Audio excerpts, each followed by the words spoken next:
Alright, hello guys, Alamde is here and I'm here with Misa and Makwakwa. She's South African American, and then she has a lot of things to say about social justice, about women in tech, and about her work in South Africa. So, Misa, thank you for having me. Thank you for being on. It's your page. Unless we're posting to my page, it was your page. Yes. Thank you for having me. You're welcome. So very quickly, tell us about yourself. So like you said, I'm a South African American digital content producer. In a nutshell, my parents were immigrants in the United States.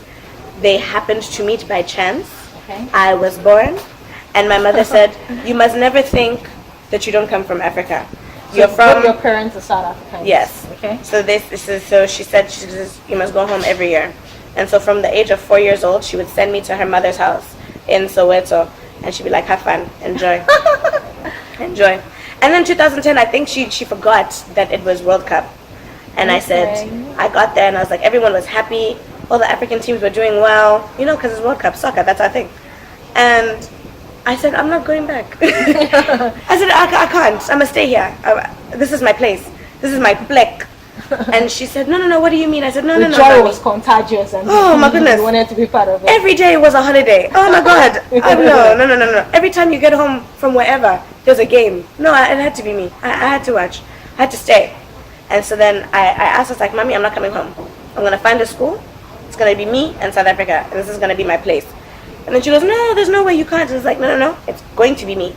And then she accepted. She said, find a school then. Found a school, wrote the test, got in, started. Okay, cool. Difference is, I didn't know anyone doing things that I appreciated. So I danced in the United States. I couldn't dance when I got here because I couldn't find a studio that worked for my interests. Do you still dance? I wish I did. I don't. I danced for 10 years and I think I accomplished so much too early. I performed at Disney World. I performed on a cruise. I had recitals every year that were hosted by my company, and then also, competitions that we attended about 4 times a year. I got here, I could not find a studio that matched my school time as well. Because in the US, that was an extracurricular activity, a respected one, and they made time for it in school. But here, it wasn't the same. Everyone wanted me to play netball. Okay. Or basketball or something. And you didn't like that? No, it's too much running in the sun. No, it's too much. So, I didn't know who was producing music. I didn't know who was dancing. I didn't know the theater shows. I didn't know because blogging wasn't that big at the time. So in 2015, I wasn't thinking about it a lot. That's my first year of university. I wasn't thinking about it. 2015, towards the end of the year, I had this bright idea to buy a domain. I don't know why.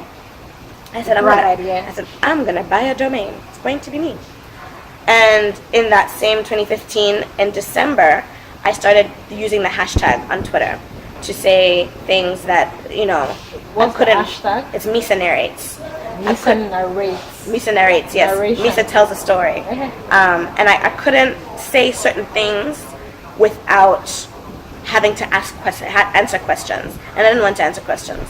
So if it's a poem, they won't ask you questions because they'll say, oh, she's just a poet. We don't even know if the story is real. But it allowed me some anonymity. It allowed me to also talk about things that people are generally a bit skittish around. And so with that, then I said, okay, cool. I know what I'm going to put on the domain now. I was like, it can't just be poems. That's boring. Who would sit there and scroll? So then I was like, okay, I'll write about social justice. I'll write about musicians. I'll write about art and culture. And that's kind of where everything got started. That was the foundation of it all. Now, for me, it was important because my mother paid handsomely for my education. Thank you. Appreciate it. Thank you, Mommy. Thank you, Mom. Shout out to you. But the things that I learned, everyone should know. Because I studied history. Okay. Everyone should know their country's history. Everyone should know the impact that another country has had on your country. We should demystify it. It shouldn't be this. It's like when Africans talk about colonialism. It's as if it happened long ago. We don't know who did it. It's a faceless crime. No, it has a face. Someone sailed to your country and put a flag. That's what happened. But we don't teach that in school, especially not high school. We wait until your mothers and fathers can afford thousands of whatever currency you're working in to pay for you to go to university. But if you don't understand those things, you also don't understand, it makes it that much harder to engage with the world around you. Because for instance, for black women, if you don't understand that during colonialism, during slavery, or just any standardized oppression, if you don't understand that they used to tell you what to do with your hair, and then you grow up, you go to school, like I did, and then they the white people who run the school try to tell you what to do with your hair, and you feel offended, but you don't know why. Like, why am I feeling offended? It's that history, it's that legacy. You need to understand where you come from in order to know where you're going.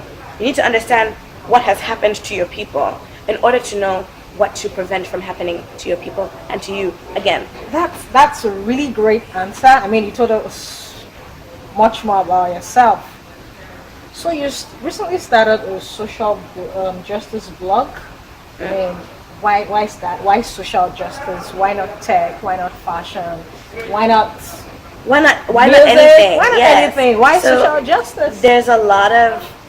There's fashion, there's social justice to be understood in fashion. Okay. There's social justice to be understood in tech. Okay. And at the end of the day, I don't believe that you cannot be that you must be without opinion. Okay.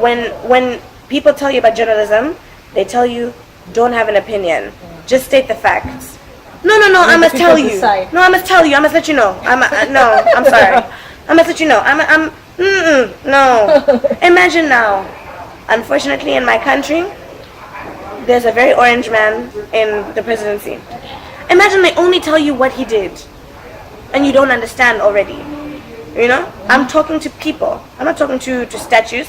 I'm not just going to put a bar graph of how much money has been stolen and looted, how many children have gone missing on account of that little bridge wall of his or whatever. I can't just tell you how many children are missing. I must tell you, what does that mean, right? And if I'm telling you what it means, and it's me telling you, because I'm not white, and I'm not a man, I'm not those things. I'm going to tell you from how I can see it. I'm going to tell you from how I understand it. And I understand things based on my womanhood, because that's what's impacted. I understand things based on my blackness, because that's what's being impacted. I can't tell you as if I'm whenever they don't want to be diverse, they use yellow emojis. Have you noticed? Yellow emojis, yellow mannequins. They just as long as it's not of color. When have you met a yellow person without jaundice? I just want to know. So, if I am being impacted from those points of view, I am a black woman. I'm going to see things from the perspective. I'm going to experience things as a black woman. I cannot segregate that from my life any more than a white man can segregate being white from his life. He can't. So we have to talk about things with that in mind. And when we're talking about oppression, when we're talking about social justice and what is fair for all, chances are, historically, it wasn't us that colonized. I'm just saying. I don't want to argue with anyone.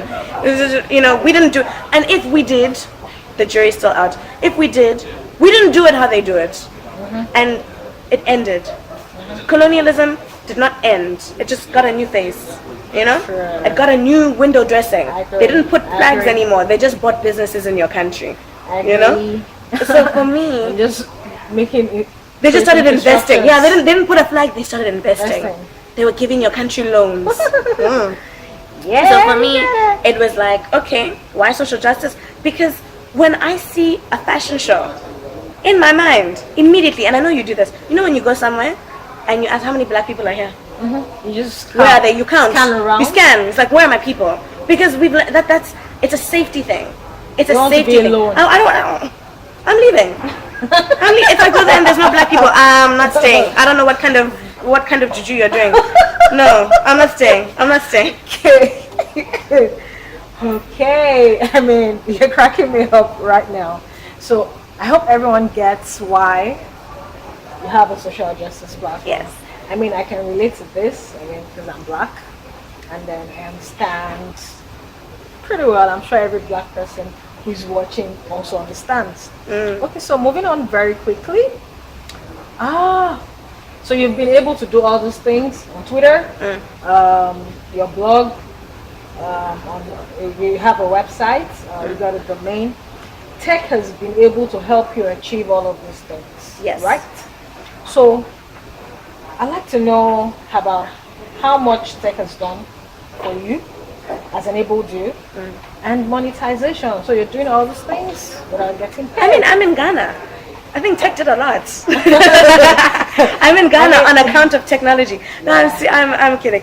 With that, so advertising, traditional print advertising, we knew, a newspaper has ads.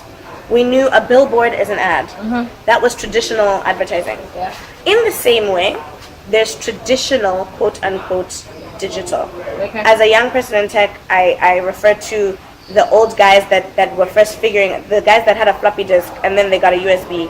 I think it was a USB, a floppy disk and then a CD. And then the USB. Whatever happened. You have micro SD.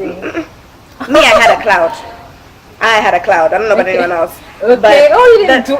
Oh no, I had a USB. Okay. Fine. Had a CD, had a cassette, Okay. had a CD and a USB. But still, I mean, I used all of those. I've used many. I've just never touched a floppy disk. It was just, they brought it in as an artifact in our technology class.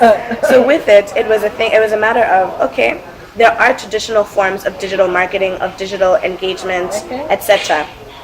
I don't work in those spaces, right? Okay. So you don't do core tech. So we knew traditional digital marketing of advertisements, but that for me doesn't suit my platform.